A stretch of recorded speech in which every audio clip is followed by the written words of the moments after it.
الجزائر هي أقوى دولة في المنطقة.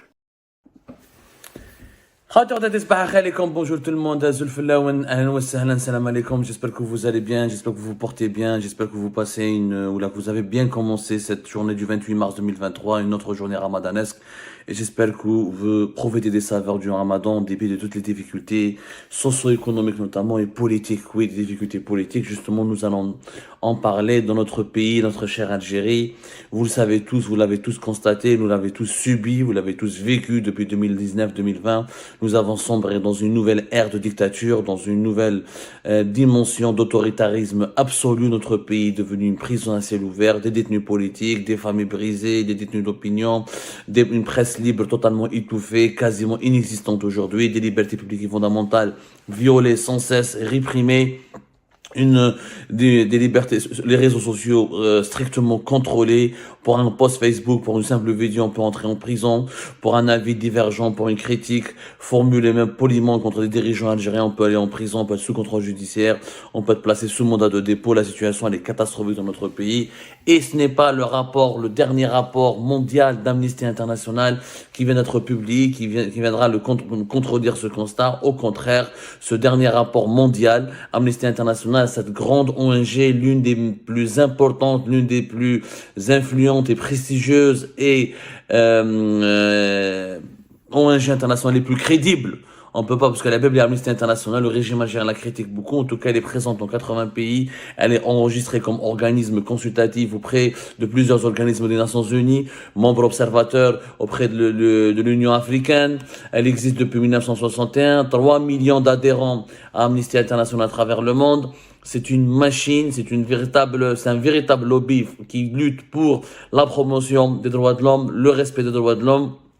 C'est une organisation qui est reconnue aussi comme elle a le statut elle est consultée régulièrement par le Conseil économique et social des Nations Unies, par l'UNESCO, par l'Union européenne, comme statut d'observateur auprès de l'Union africaine. L'Union africaine dans l'Algérie est l'un des membres fondateurs, l'un des membres les plus importants.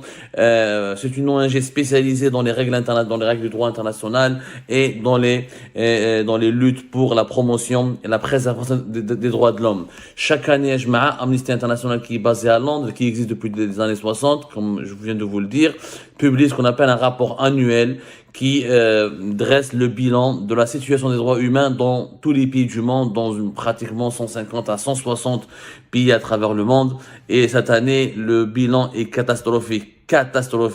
Alors, on s'approche de la célébration du 75e année de la Déclaration universelle des droits de l'homme.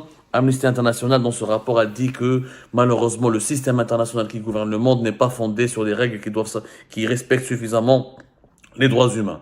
Donc, la partie Algérie, malheureusement, certaines dérives autoritaires, certaines atteintes, certaines barbaries n'ont été relevées que par Amnesty International.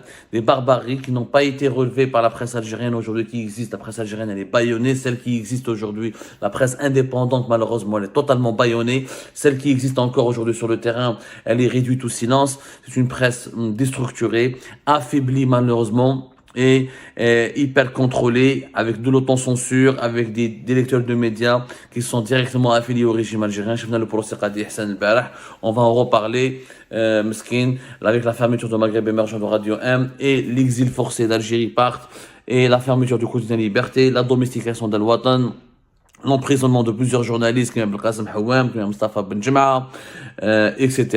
Le harcèlement auquel est confronté quotidiennement des journalistes comme Khadrani, comme Zrilish et bien d'autres encore. Nous sommes dans une phase terrible pour les libertés publiques et individuelles, et le dernier rapport d'Amnesty International le dit clairement. D'ailleurs, l'Algérie est devenue tellement, est devenue une extension de l'univers carcéral. L'Algérie est devenue une extension, c'est devenu une prison, est devenue tellement une prison à ciel ouvert que les condamnations à mort se prononcent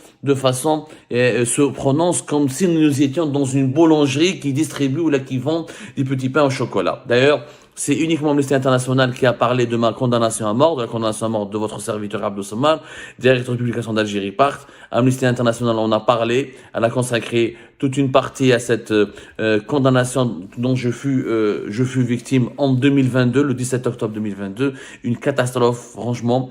Les tribunaux algériens ont franchi toutes les limites, mais toutes les limites du rationnel. Un journaliste condamné à mort pour des publications d'articles. Des pédophiles, des terroristes, des égorgeurs, ni Sellel, ni Saïd Bouteflika, ni toute la Issaba qu'on a fait, tous les membres de la Issaba, tous les anciens ministres, les hauts responsables du régime Bouteflika qu'on affuble qu'on accuse d'avoir formé un gang, une Issaba, personne d'entre eux n'a été condamné à mort. Ou un journaliste, parce que j'ai dénoncé, j'ai écrit des articles sur Sonatrach, parce que j'ai dénoncé la corruption au sein de Sonatrach, parce que j'ai dénoncé des malversations financières et politiques au sein de Sonatrach, parce que j'ai déploré la mauvaise gestion, la mauvaise gouvernance de Sonatrach, on me condamne à mort. Voilà ce qui a été dit dans le rapport mondial d'Amnesty International. Je remercie Amnesty International qui m'ont contacté, je confirme, j'ai été contacté au mois de février pour être interrogé, interviewé et pour leur fournir toute la documentation nécessaire concernant cette condamnation à la peine de mort qui m'a été infligée. Bien, je n'ai même pas 40 ans, mais والله ما بيك فراني نعيش. والله يا ناس غير هذا رمضان, je n'ai pas de goût. راني عايش هكذاك برك. Mon propre pays me condamne à mort alors que j'ai fait ma scolarité dans mon pays. Je me suis battu pour mon pays. J'ai créé 2 médias au moins libres dans mon pays. J'ai été de toutes les luttes, de tous les combats en faveur de la défense de l'intérêt général et des libertés publiques et fondamentales dans mon pays. Mon propre pays me condamne à mort pour des articles de presse. Et ça a suscité des réactions, une indignation générale à un moment donné en Algérie, mais ça n'a mobilisé personne. Après, qui voulez-vous qui se mobilise? La Ligue algérienne des droits de l'homme, elle a été dissoute. Les journaux dissous. Ou la fermée, ou les journalistes emprisonnés. Les partis de l'opposition pratiquement dissous. 3 ou 4 partis politiques ont fait l'objet d'une procédure de fermeture et de dissolution. Où je pas? L'Algérie est devenue une prison à ciel ouvert. هذا هو le changement. هذا هو l'espoir. Elle dit à la nouvelle Algérie, c'est une honte ce qui vient de se passer. Ce qui s'est passé pendant l'année 2022 restera dans les annales de l'histoire. Nous avons tué non seulement le Hirak qui était un espoir, la révolution du Hirak finalement a été détournée de sa vocation et l'espoir a été volé. Non seulement nous avons volé l'espoir d'un peuple, nous l'avons emprisonné toute l'Algérie. Toute l'Algérie a été incarcérée, condamnée. Toute l'Algérie a été accablé par une répression inhumaine et barbare. Alors, je vous rappelle que voilà ce qui a été dit dans le rapport d'Amnesty International. Les tribunaux algériens ont continué de prononcer des condamnations à mort, y compris pour des raisons politiques. La dernière exécution dans le pays remontait à 1993. Le rédacteur en chef du média d'investigation Algérie Park, Mohamed Abdelrahman Sammar, c'est mon nom complet, on m'appelle Abdou Sammar, mais mon nom complet c'est Mohamed Abdelrahman Sammar, a été condamné en octobre à la peine capitale pour haute trahison, parce qu'il avait révélé des informations à propos des contrats pétroliers algériens. Merci Amnesty International de dire la vérité. Merci Amnesty International de dire la vérité. C'est tout ce que j'ai fait. J'ai révélé des informations concernant des manœuvres de corruption à propos des contrats pétroliers algériens. Le dossier j'ai été condamné par la section criminelle du tribunal de Dal Beida, ou le tribunal criminel de première instance de Dal Beida, qui m'a condamné sur la base de mes articles. Uniquement sur la base de mes articles. Et c'est sur la base de mes articles que j'ai été que la justice algérienne m'a accusé d'intelligence avec puissance étrangère. Comment un article de presse peut être une forme d'intelligence? Un article de presse, il est apparu sur algériepark.com. Ou algériepark.com, il est indisponible en ce moment, mais il va réapparaître. Condamné à mort, piraté, mandat d'arrêt internationaux, diabolisé, redonner des harkas, des traits, toute cette haine. Pourquoi? Parce qu'on dit la vérité. Si on n'était pas dans le vrai, si on n'était pas une source d'inquiétude, de dérangement, si on n'avait pas touché des intérêts sensibles, on n'aurait pas été aussi condamné, aussi accablé, aussi détesté, aussi diabolisé. Regardez tout ce qui nous a été fait durant l'année 2022. Condamné à mort. Plusieurs mandats d'arrêt internationaux qui ont été rejetés et balayés d'un revers de la main par Interpol, parce qu'Interpol a un code d'éthique et un code de fonctionnement interne qui dit que tous les réfugiés politiques reconnus par la Convention de Genève, en raison de persécution pour des raisons politiques, les mandats d'arrêt qui sont émis par leur pays d'origine sont rejetés automatiquement. Parce que là, c'est une affaire politique, ça n'a rien à voir avec la criminalité. La lutte contre la criminalité.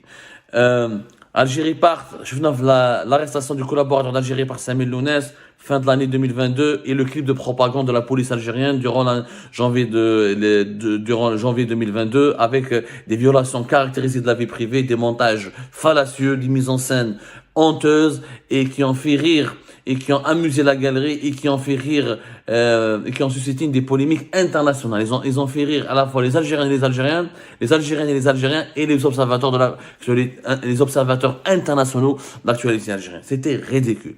Khalina les propagandes, des opérations de déstabilisation, le piratage d'Algérie par le 19 mars 2023, les différentes attaques, menaces que nous recevons, les procès ici en France que nous gagnons majoritairement, alhamdoulilah, et d'autres procès sont encore en attente, un harcèlement, une persécution incessante. Pourquoi? Parce que nous dérangeons. Et je remercie Amnesty International pour l'honnêteté de son rapport. Je dis bien, c'est un rapport honnête. Vous pouvez le lire, fait 510 pages. Allez-y à la page 90. Voilà. C'est là où la section, le chapitre qui a été consacré à l'Algérie. Il dit clairement, il résume parfaitement. Amnesty International sont objectifs. On peut dire tout ce qu'on veut sur eux. C'est l'une des rares ONG qui fait un travail remarquable, objectif et percutant sur l'Algérie. Ils travaillent sur des faits, collecter les faits, vérifier les faits, s'appuyer sur les lois, sur les droits, sur les engagements internationaux, sur les déclarations, sur les articles de la Déclaration universelle des droits de l'homme, sur les conventions internationales. Que dit Amnesty International, par exemple, sur l'Algérie? Cette année encore, je vous lis une partie du rapport, cette année encore, les autorités algériennes ont arrêté et poursuivi en justice des personnes qui avaient exprimé en ligne des opinions dissidentes ou avaient participé à des manifestations. Elles ont aussi continué d'engager des poursuites contre des journalistes et des militants pacifique au titre de la législation antiterroriste et de dissoudre ou de menacer de dissolution des associations. Des fonctionnaires de l'administration pénitentiaire ont torturé et maltraité des détenus en toute impunité. Les autorités algériennes ont ordonné la fermeture de 3 églises et refusé de délivrer un agrément à un certain nombre d'autres églises. Elles ont restreint le droit à la liberté de circulation de plusieurs militants et journalistes. 3 avocats ont été traduits en justice. L'un pour avoir défendu des militants politiques, les 2 autres parce qu'ils avaient dénoncé une mort suspecte en détention. 37 féminicides ont été signalés. Aucune disposition législative n'a été adoptée en vue de protéger les femmes. Les tribunaux algériens ont prononcé des condamnations à mort. Aucune exécution n'a eu lieu. Voilà le tableau noir de la situation de l'Algérie. Notre pays, il a régressé sur tous les plans depuis 2020-2019 jusqu'à aujourd'hui. Mais je vous le chapitre concernant la torture et les mauvais traitements. La torture et les autres mauvais traitements continuent d'être pratiqués en toute impunité en Algérie. Le lanceur d'alerte et militant anticorruption Mohamed Ben Hnima, ancien membre de l'armée, a été transféré en avril à la prison militaire de Blida, au sud-ouest d'Alger. Placé à l'isolement, il a été torturé et maltraité et s'est vu privé de ses colis de nourriture, de vêtements et de livres qui provenaient de l'extérieur. Et c'est des faits sur lesquels Amnesty International a enquêté. Personne, même les étrangers n'ont pas échappé à la répression et aux violations dont sont victimes, aux violations caractérisées des droits de l'homme. Alors, droits des migrants et des réfugiés. 140 personnes réfugiées ou demandeuses d'asile ont été arrêtées, expulsées entre le mois de janvier et la mi-septembre 2022 en Algérie. En outre, pas moins de 21 870 personnes ont été renvoyées par l'Algérie au Niger en 2022. En novembre, les autorités algériennes ont transféré plus de 60 hommes, femmes et enfants syriens et palestiniens de l'autre côté de la frontière avec le Niger. Ils les ont abandonnés à leur sort dans le désert. Même des subsahariens, parce que les Algériens, les autorités algériennes, c'est des racistes, même des Palestiniens, même des Syriens. Personne n'a échappé à la folie, à la barbarie totalitaire du régime algérien. Personne n'a échappé à la barbarie totalitaire du régime algérien. Et le rapport recense les avocats qui ont été victimes de dérives, comme les avocats Abdelkader Chouhra ou Yassine Khalifi qui ont été arrêtés en mai 2022 pour avoir protesté avec Rachid Nekez contre la mort d'un militant de Hirak, le fameux Hakim de Bézi, en détention en avril 2022, dans des conditions suspectes. Ils ont été inculpés de diffusion de fausses informations et d'incitation à un attroupement non armé. Tous les deux ont été condamnés le 15 août 2022 à 6 mois d'emprisonnement avec ceux-ci. Ils ont été remis en liberté le jour même. Les droits des femmes, les droits des travailleurs et des travailleuses, Marrakech.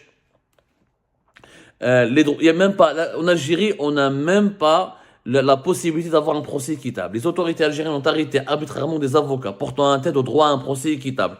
En juin, les tribunaux de première instance, en juin 2022, le tribunal de première instance de Tbessa, une ville du nord-est du pays, a condamné l'avocat Abdelraouf Arslan à 3 ans d'emprisonnement, dont 2 avec sursis. Arrêté en mai 2021 parce qu'il défendait 3 militants des Hirak et inculpé de diffusion de fausses nouvelles. كارثة كارثة بلادنا كيفاش ولات الله يا لطيف يا لطيف يا لطيف يا لطيف يا لطيف. Là, le tableau noir dressé par le rapport de comment il s'appelle de Amnesty International démontre tout bonnement que nous avons tout raté depuis 2019 jusqu'à aujourd'hui, que nous avons remplacé le système Bouteflika par un système plus barbare, encore une fois, plus autoritaire, plus dictatorial, plus impitoyable. Il est temps de tirer les leçons.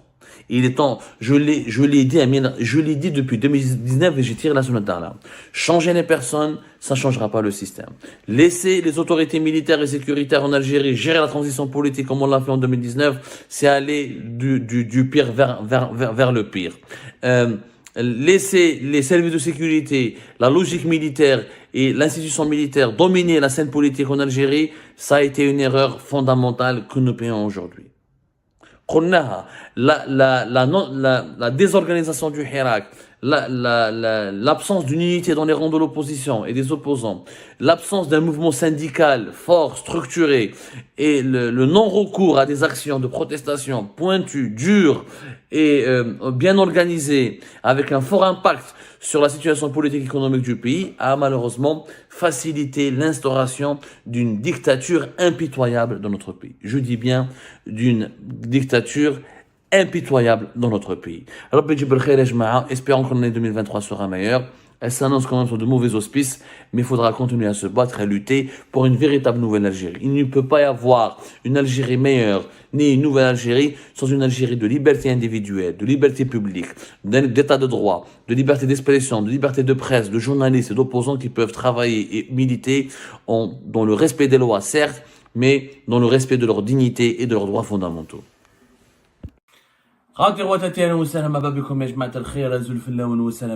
J'espère que vous allez bien, j'espère que vous vous portez bien. Rappelez-vous, fin janvier 2025, l'un des sujets, l'un des problèmes, l'un des dossiers qui a alimenté les tensions algéro-françaises et qui aggravait encore la crise diplomatique et politique entre les deux pays concernait la fameuse dette algérienne des hôpitaux français ou les factures impayées des patients algériens qui ont été hospitalisés en France durant plusieurs années, ou ce qu'on peut appeler la dette algérienne à l'égard des hôpitaux français. C'était un dossier qui avait déchiré un petit peu, qui avait contribué, pas déchiré, qui avait contribué, un sujet parmi tant d'autres. Il y a eu tellement de divergences, de malentendus et de sujets de conflit entre l'Algérie et la France. Parmi ces sujets-là, il y avait cette dette hospitalière de l'Algérie en France. Une dette importante, immense, assez importante. Ça a commencé par une enquête qui a été faite par le quotidien L'Opinion, le quotidien français, qui avait révélé première fois que rien que les hôpitaux de la région parisienne, l'Algérie n'a pas payé la dette algérienne vis-à-vis de ces hôpitaux. Elle est de 45 millions d'euros. Un chiffre qui est énorme, c'était le 20 janvier 2025. Ensuite, l'Algérie, elle a réagi, elle a riposté en apportant, en apportant un démenti catégorique. Les 45 millions d'euros concernaient la PHP. La PHP, c'est l'assistance publique des hôpitaux de Paris. Alors, l'assistance publique des hôpitaux de Paris, c'est très connu auprès des Algériens, notamment les Algériens qui viennent visiter, qui viennent en France. C'est un organisme, c'est un ensemble des 38, à peu près, 38 hôpitaux les plus importants de la région parisienne. Voilà, 38 hôpitaux situés à Paris, dans ces régions, dans ces environs. Et c'est les établissements hospitaliers français qui accueillent le nombre le plus important de patients algériens quand ils viennent séjourner en France. Et cette dette hospitalière, alors il faut bien l'expliquer, c'est très important de comprendre, elle ne concerne pas les Algériens qui résident en France. Ça ne concerne pas les Algériens qui résident en France. ça concerne les Algériens qui ne résident pas en France, c'est-à-dire qu'ils sont des touristes, qui viennent avec un visa touristique ou qui viennent avec un passeport diplomatique, ça peut être des dirigeants algériens, militaires ou civils, et donc qui ne résident pas en France et qui ne sont pas affiliés à la sécurité sociale française. Un résident algérien en France qui a une carte de séjour, qui travaille en France ou qui cotise ou qui bénéficie des minima sociaux est affilié à la sécurité sociale française. Donc c'est la sécurité sociale française qui prend ou en partie ou intégralement ses soins médicaux quand il est hospitalisé en France. Cela dépend de sa maladie, de son régime de sécurité sociale, etc. Par contre, un Algérien étranger qui n'est pas résident en France, qui vient qui vient en touriste uniquement, ça, et ces gens-là causent problème pour la France, c'est la catégorie la plus problématique, puisqu'ils ne sont pas affiliés à la sécurité sociale française, et quand ils sont hospitalisés ou soignés par les hôpitaux français, ils doivent payer, ils laissent des dettes. Alors normalement, il y a un accord de coopération entre l'Algérie et la France concernant le remboursement ou la prise en charge des soins médicaux des citoyens algériens en France. Normalement, il y a, comment on appelle ça, la sécurité sociale en France, la sécurité sociale algérienne plutôt, et la sécurité sociale française ont des accords de coopération qui permettent à ce que les établissements hospitaliers passent par la sécurité sociale française pour demander à la sécurité sociale algérienne de payer les factures qui ont été impayées ou les factures qui ont été laissées en suspens par des patients algériens. Mais à la seule condition que, comment on appelle ça, que les patients algériens soient pris en charge dans un cadre conventionnel. C'est-à-dire que l'Algérie, c'est quoi son problème avec la France? On l'a expliqué à maintes reprises. Elle dit qu'elle paye, mais elle paye uniquement les factures des citoyens algériens qui en bénéficient ou qui bénéficient légalement d'une prise en charge légale dans un cadre conventionnel. C'est-à-dire que l'Algérie n'envoie pas tout le monde se soigner en France. Elle n'envoie en France que les personnes qui sont gravement malades, lourdement handicapées ou menacées par des maladies dangereuses et rares qui ne peuvent pas être prises en compte ou en charge par les hôpitaux algériens. Les autres Algériens qui ne bénéficient pas d'une prise en charge pour pouvoir se soigner à l'étranger, notamment en France, ne peuvent pas demander, une fois que leur séjour médical en France est terminé, une indemnisation ou une prise en charge de la part de l'assurance sociale ou de la sécurité sociale algérienne. Donc, il y a un problème d'interprétation des données et des chiffres, parce que comme les Algériens qui viennent en France sont très nombreux, tous les Algériennes et les Algériens, toutes les Algériennes et tous les Algériens qui viennent se soigner en France ne bénéficient pas de ce cadre conventionnel. C'est-à-dire qu'ils sont pas ils sont pas affiliés à la sécurité sociale française, ils sont affiliés à la sécurité sociale algérienne, mais ils n'ont pas obtenu de la part de la sécurité sociale algérienne donc une prise en charge, une permission pour pouvoir aller se soigner en France avec un financement entièrement public, c'est-à-dire avec un financement entièrement à la charge de l'État algérien. Donc, les chiffres, il y a eu une bataille des chiffres entre l'Algérie et la France. L'Algérie, les autorités algériennes avaient répondu le 22 janvier 2025 à travers l'APS, où ils ont donné d'autres chiffres. Ils ont dit que les autorités algériennes, à travers l'APS, ils ont dit que le montant des dettes à l'égard des hôpitaux de Paris, à l'égard de l'ensemble des hôpitaux de Paris, à savoir l'APHP de Paris, plus exactement l'assistance publique des hôpitaux de Paris, ne dépasse pas le montant de la dette que l'Algérie doit payer, ne dépasse pas les 2,5 millions d'euros. Voilà. Il s'agit des frais d'hospitalisation de la période de 2018 à 2024. C'est les seules créances que l'Algérie reconnaît et qu'elle doit apurer. Et elle a dit